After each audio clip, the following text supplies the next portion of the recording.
Assalamualaikum warahmatullahi wabarakatuh. Selamat berjumpa kembali.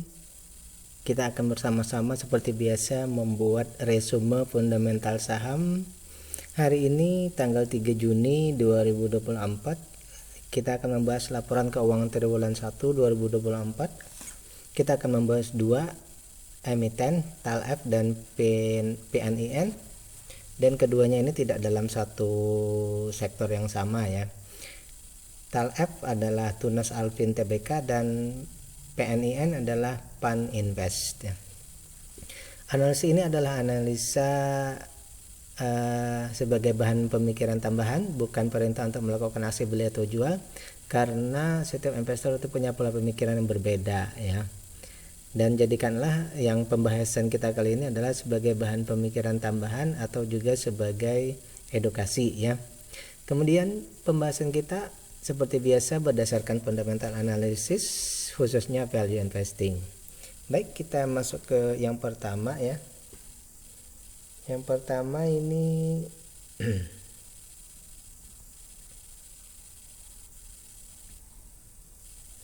yang pertama ini TALF atau Tunas Alvin ya. Cuma sebelum kita masuk, saya ingin menyampaikan bahwa saya sedang membuatkan playlist dan sudah saya letakkan di deskripsi, jadi silahkan klik di linknya di sana supaya bisa Anda lihat lagi materi-materi yang sudah saya bahas di triwulan 1 ini. Kalau ada yang diperlukan untuk dilihat di sana ya. Baik, Tunas Alvin Tbk. Secara nilai perusahaan ya, sekarang ini harganya itu 54%, 64% di bawah dari nilai perusahaannya. Jadi ini masih banyak ruang bagi investor untuk berinvestasi di sini sehingga nanti harganya sampai ke nilai bukunya, apalagi kalau nanti sampai ke lebih dari nilai bukunya ya. Kemudian dari segi yang kedua, valuasinya bahwa maksimal kita beli 250 ya berdasarkan value-nya. Harga sekarang sudah 320. Berarti kalau kita membeli saham ini di saat ini kita rugi 28% ya. Ibarat kita beli barang seharga 100.000, kita mesti bayar 128.000. Baik, oleh karena itu kita akan kasih data dulu ya. Ada perbedaan di sini. Dari segi nilai perusahaannya masih murah, tetapi dari segi value-nya ini sudah mahal ya. Tinggal kita cek, kita samakan ya dengan DPR-nya. DPR-nya 16% ya, termasuk kecil, dan dividennya pun juga akhirnya juga kecil ya. Karena DPR-nya kecil, hingga dividennya kecil. Sehingga di sini kita mendapati bahwa dari segi valuasi dan dividen ini dua hal yang harus kita concern lebih lanjut ya. Kemudian kita lihat dari segi ketahanan perusahaan, ini oke keduanya ya. Hutang berbunga aman, hutang tak berbunga juga masih di bawah 50%, aman. Dan aset lancarnya pun juga aman, ini ya, itu sekitar hampir 2 kali lipat. Namun dengan aset yang lancar hampir 2 kali lipat ini pengendali ya tidak memfokuskan untuk menambah nilai dividen per share-nya ya. Kemudian juga kita lihat dari segi free cash flow setahun secara TTM ini ada kelebihan Rp9 ya kalau kita hitung dari book value ya. Secara TTM ini Rp9, ada free cash flow-nya itu sekitar 1%.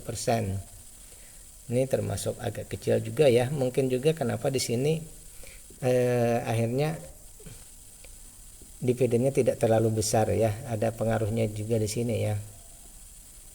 Karena free cash flow ini kan uangnya uang betul-betul uang, sementara yang aset lancar ini kan tidak mesti harus selalu uang ya. Jadi di sini kenapa dividennya mungkin dividen ratio-nya tidak terlalu besar. Namun dari segi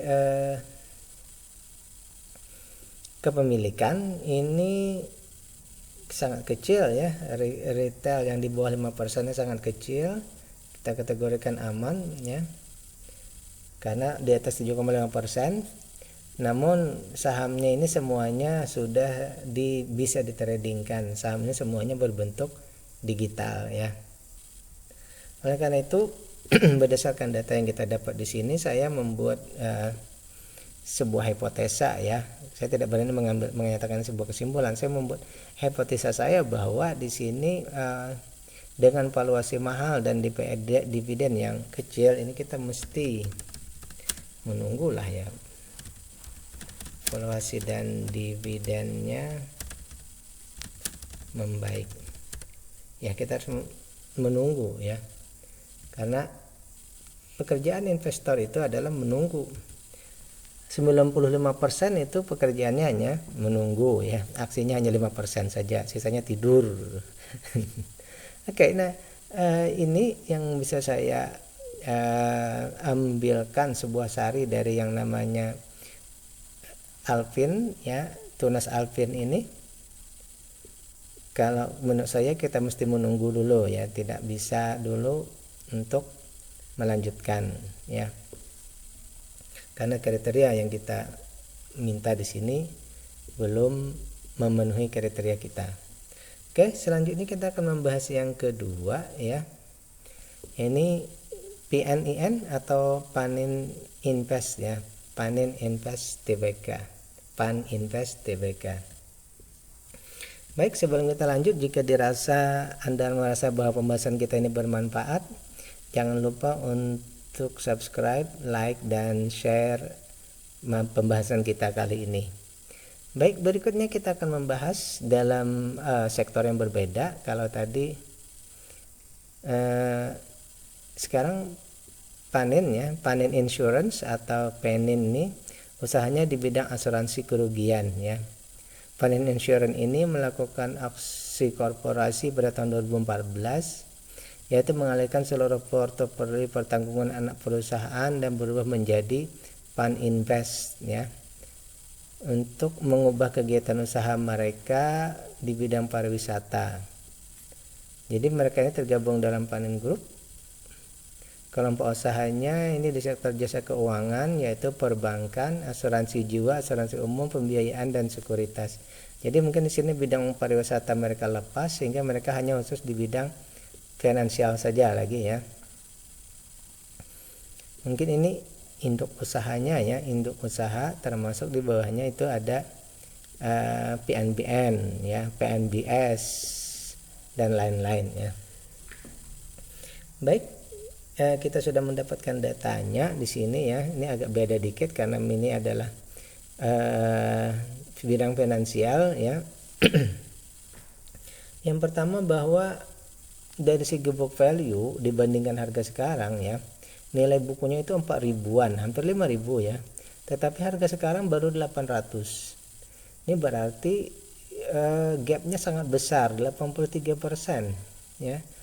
Berarti kalau secara data seperti ini, tentu saja ini sangat besar kemungkinan untuk berkembang ya, karena harga ini sangat jauh di bawah harga yang harus mengejar book value-nya ya.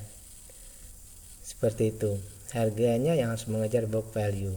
Kemudian kita lihat juga dari segi keuntungan yang didapat perusahaan itu 67 ya. Berarti maksimal pembelian kita 670, sementara harga sekarang sudah 840. Nah, ada anomali, ada perbedaan di sini antara dari segi book value ini sangat murah, tetapi dari segi value-nya, dari segi nilainya ini sudah mahal, 26% lebih mahal ya. Dengan ada anomali ini tentu saja ada hal yang harus di-concern lebih jauh lagi seperti ini ya. Kemungkinan besar berarti untungnya kecil, modalnya besar, untungnya kecil ya. Mungkin pemahaman seperti itu. Coba kita cek dulu ya. 67 per 4.945, 1% ya, keuntungannya hanya 1% dari modal ya. Keuntungannya hanya 1% dari modal, berarti sangat kecil ya, ini keuntungan bersihnya ya. Baik, kita lanjut. Nah, perusahaan ini juga setelah beberapa tahun terakhir ini belum lagi membagikan dividen. Mungkin bahasanya ini masih ekspansi dan lain-lain, mungkin bahasanya seperti itu ya. Cuma yang kita lihat bahwa perusahaan tidak membagikan dividen. Kita sebagai investor tentu saja, ini kan kita dari sudut pandang investor ya, bukan sudut pandang pengendali atau sudut pandang bisnis ya, bahwa kita sebagai investor tentu saja kalau melihat seperti ini, kita concern kita, pemikiran kita bahwa ya pengendali belum sepenuhnya memperhatikan investor ya. Oleh karena itu bukan mereka tidak memperhatikan, tapi mungkin karena jumlah keuntungan yang tidak besar, tentu saja kalau dibagikan juga tidak berpengaruh besar terhadap investor ya. Jadi otomatis ditahan saja dulu labanya, mungkin begitu pemikirannya ya. Karena dari data yang kita dapatkan keuntungan hanya 1%, itu kalau dibagikan juga habis ya, lebih baik pengembangan perusahaan, mungkin seperti itu. Nah, oleh karena itu sebagai investor kita tentu saja menunggu dulu lah, seperti itu ya. Next, untuk aset lancar ya, belum, untuk free cash flow dulu ya. Dari segi free cash flow, bahwasanya untuk triwulan ini free cash flow-nya itu 8 triliun, hampir 7 triliun ya, sangat besar ini. Dan dari kalau secara TTM ya, secara TTM itu 2131 per lembar sahamnya, ini free cash flow-nya luar biasa, hampir 50%. Mungkin kalau dari data ini ya, dari data ini tadi ada anomali, kenapa dengan free cash flow yang besar ya kita tidak bisa membagikan dividen, tetapi free cash flow-nya besar, tetapi kan tadi keuntungannya kecil ya. Nah, ini tadi yang beratnya ya. Baik, oleh karena itu dari segi free cash flow aman, dari segi aset current ratio-nya tidak terlalu kita perhatikan, tidak masalah. Hutang berbunga aman, hutang tak berbunga ini secara hutang tak berbunganya itu kalau secara hitungan ya, kalau secara hitungan seharusnya itu awas, tetapi karena ini adalah sebuah perusahaan investasi, maka di bawah 1000% itu saya hitung masih aman saja ya.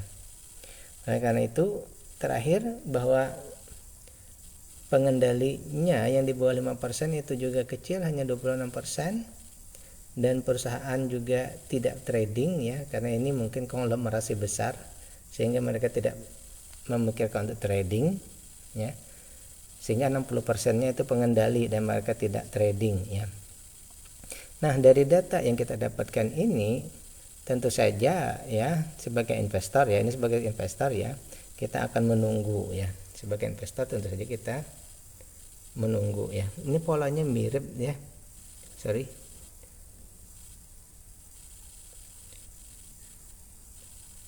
Ini polanya antara PAN dan TALF ini mirip ya. Hanya bedanya tadi tentang di kepengendalian saja. Di panen ini perusahaannya betul-betul pengendali, betul-betul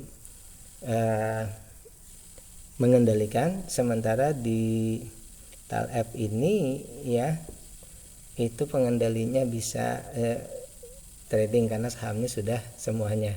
Nah, dari dua data ini sebenarnya keduanya sama ya, kita harus saya kasih ini aja ya.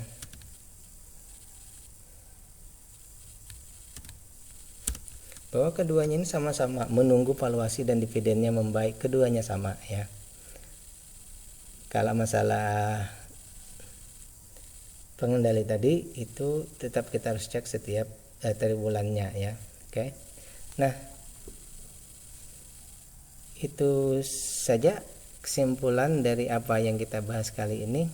Nah sekarang seperti apa investasi itu? Kalau menurut saya ya, investasi itu adalah kalau bisa kita sekali beli, misalnya pada saat ada misal tanda bahwa kita boleh beli, nah itu adalah saatnya kita beli dan untuk ditahan kalau bisa selamanya kalau bisa ya. Karena tujuan investasi di sini kan kita mencari saham yang betul-betul di dividen besar dan valuasinya yang murah. Nah, setelah itu kalau bisa kita beli dan tahan ya selama mungkin ya. Tetapi dalam perjalanannya kita tentu akan selalu melihat laporan-laporan triwulannya. Nah, dari laporan triwulan itulah kita akan menentukan apakah lanjut atau tidak. Cuma pemikiran dasar kita bahwa investasi itu adalah beli dan untuk ditahan ya. Demikian. Assalamualaikum warahmatullahi wabarakatuh.